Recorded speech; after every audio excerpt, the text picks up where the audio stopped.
Ben Hogan's wonderful golf book, The Five Lessons, The Modern Fundamentals of Golf, is used as a golfing Bible by virtually every golf pro in my lifetime and certainly their clients as well.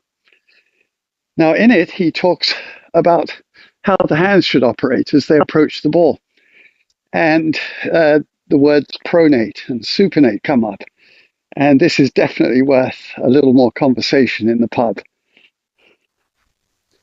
Ben Hogan's remarks about pronation and supination were a source of great discussion and, to a degree, controversy, because they're not quite accurate.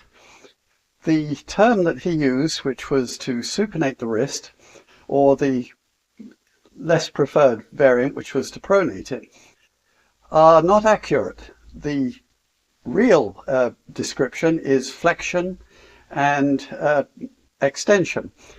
Pronation and supination do exist, but pronation is turning your thumb inward and down, and the opposite is supination with the arm. And he advocated starting with the left elbow in that position. He also advocated a weaker grip, where, a little bit ambiguous term, but it means that the hand was turned left enough that the thumb was on the top of the club and only maybe 1.5 knuckles were visible. Now, all of this was because he didn't start winning until he figured out how to stop hooking. A hook is a ball that bends powerfully but into the left trees. Now, for most people, the opposite is true. Their golf swings generally default into hitting the ball to the right.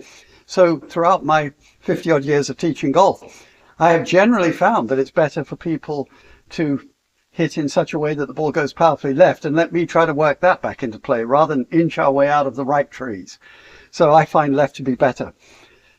Then he illustrated in that fourth section of the book how he thought a basketball is passed, where the arms are rotating, in other words, from this pronated to the supinated position with the forearm.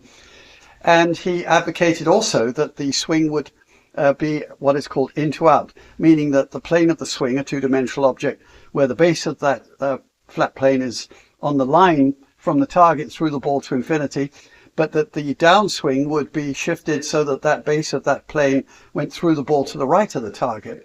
This is how he preferred it. And in fact, Percy Boomer, who preceded him as an author of a great book, actually thought that it was the feel of a good swing, but he went out of his way not to mention that that's what you should actively do.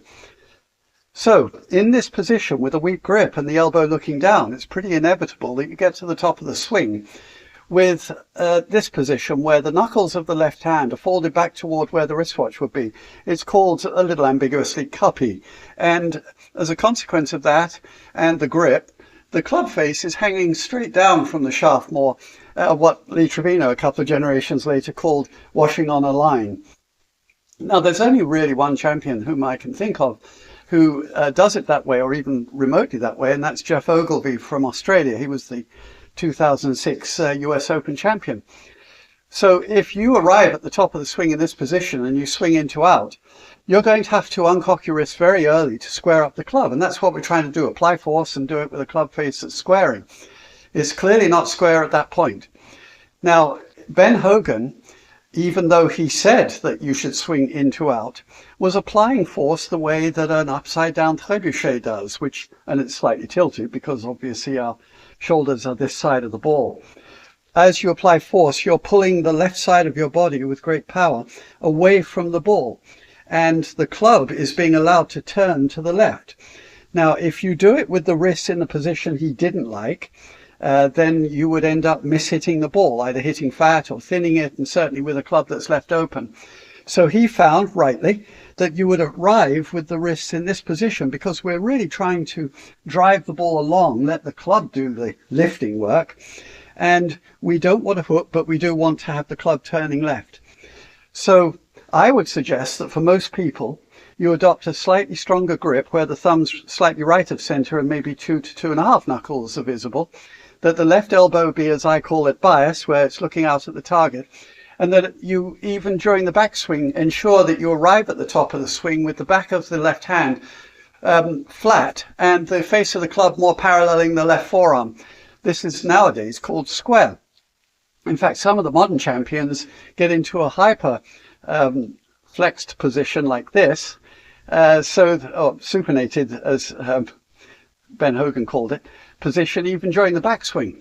And then they maintain it on the downswing, and they've got this body applying great force with the club turning to the left, but no danger of it hooking. That's the way they do it now. In fact, Dustin Johnson fades the ball very famously from that hyper extended supinated position. So adopt a stronger grip.